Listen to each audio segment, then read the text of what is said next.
Hi, my name is Mickie Kennedy of eReleases.com. eReleases specializes in affordable press release writing and distribution services.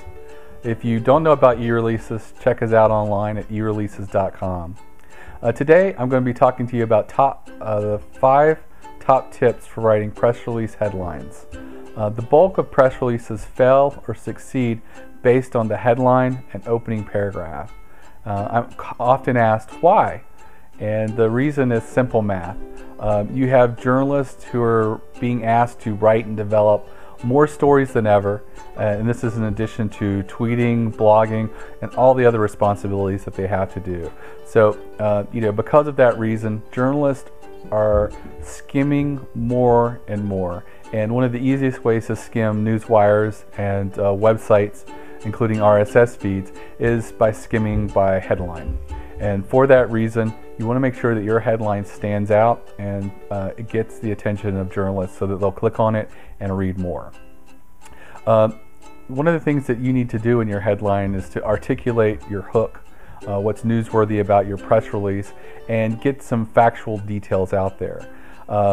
Your headline should not be tacked on as an afterthought, and many people who don't think that their headlines are afterthoughts don't realize that many times they developed the headline, then wrote the press release, and it turns out that maybe the press release took a different path. And one of the things that I recommend is, after you've written your press release, is to go back up and rewrite the headline, or write a completely different headline. Many times you'd be surprised what you could develop once you've got a story already finished. So one of the things that you can do to write headlines that engage both journalists as well as end users who might see it is to write a headline that's short. Keep it short. Brevity is very important. If your headline is 2 or 3 sentences or thoughts, it's going to be harder for a journalist or anyone reading it to follow. Just look at newspapers. They don't use, paragraph style headlines, and neither should you. One of the things that I say is to include, concrete details in a headline, but don't include everything. You want to include the most important elements, the most newsworthy elements that'll bring someone in. The second thing that you need to bring to a headline or pay attention to is clarity. It sort of goes hand in hand with brevity, and that is, when someone looks at your headline, they should instantly know what the rest of your press release is going to be about. Never mislead readers by promising something in your headline that the press release doesn't deliver. You want to pay careful attention to jargon, and that's language that's generally only recognized in a small niche or industry. If you hope to get journalists outside of your industry to pay attention to it. Ask people who are outside your industry as well as those in your industry, do you understand this headline? Do you understand this press release? And that's a good way to determine whether you need to rewrite your headline. The third major tip for writing a killer headline is, stop trying to be too clever. There's a very thin line between an effective, clever headline and one that's almost approaching cutesy, and you don't want to do that. Puns should never be used in a press release headline. You see them in newspaper headlines, but when you got to look at your audience. When you're writing a press release, the audience is the journalist. If a journalist is looking at something and it's trying to be cutesy or over the top in order to get someone to read further, journalists don't play that game. They'll just move on to the next press release. You risk losing the clarity of your headline by being cutesy or too clever, and it also sets a tone for your press release that isn't very professional.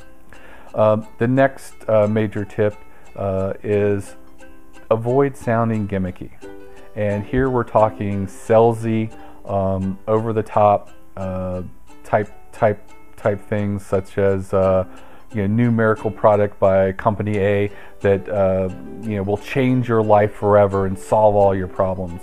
Looking at that example, it's not clear. You don't say what the problems are that it solves, and you don't say sort of how it works. And it's got a little bit of brevity, but it's just filled with hype. And anything that has hype or an element of salesiness, you want to keep that for advertising. And some advertisers would disagree that even it's not a good idea there, but it definitely doesn't have a home in your press release, especially the headline. And the final tip for writing a killer press release headline is proofread. It's very, very important to proof your press release. It may seem like common sense, but you'd be surprised how many press releases have errors in the headlines. Sometimes they're typos, but that is pretty rare. What's more typical is something where a thought is started, not finished, or you get the sense that the headline was cut off and a thought's not completely carried out. A recommendation that I make is set your press release aside for 24 hours. If it's not about breaking news, you want to get that out very fast. But if it's not, set it aside for 24 hours, go back to it, read it to yourself, read it aloud, and see if that makes a difference. Someone told me recently that they read their press release aloud by walking around. They said just the act of writing a press release and then being in motion while they're reading it. There's just certain things that just get set off that they find when they're sitting at a desk and reading something aloud doesn't work. So, whatever works for you, but that's a good recommendation. I've tried it a couple of times and it's worked pretty well. Another thing that you should do is have someone else read it, a colleague, a friend. You want to make sure that someone who isn't within your industry or someone who isn't familiar with your product is reading it, so there's nothing that was left out that you just take for granted. And I also wanted to share with you a resource for headlines, and that's headlinetuneup.com. And that takes you to a page on e-releases where we offer a headline tune-up clinic. And basically, if you have a press release or a headline that you're having trouble with, just send your press release to us, and in 2 or 3 days we'll get an idea from our editors about what we think would be a killer headline for your press release. There's absolutely no charge for this. You don't have to be an e-releases customer, and all you'd have to do is just visit headlinetuneup.com and send your press release in, and we'll do all the heavy lifting for you.